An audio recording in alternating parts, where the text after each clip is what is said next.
If you can't control your mind, you can't control your life. That's the truth. You pray, you go to church, you say you want change, but what are you thinking about every day?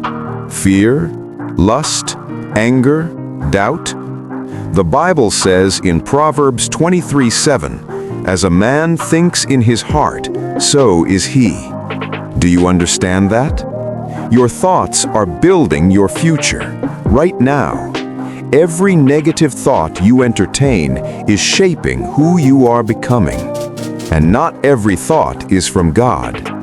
2 Corinthians 10:5 says, "Take every thought captive."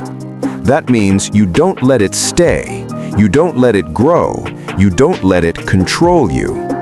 So let me ask you, when a wrong thought comes, do you fight it or do you feed it? A disciplined mind is trained. It rejects what is evil. It focuses on what is pure. Philippians 4:8 says, "Think about things that are true, noble, right, pure." This is serious, because if you lose the battle in your mind, you will lose it in real life. But there is hope. If you feel convicted right now, God is giving you a chance. Start today. Replace lies with truth. Replace temptation with prayer. Replace distraction with focus. Pray this: Lord, renew my mind. Help me control my thoughts. Give me discipline.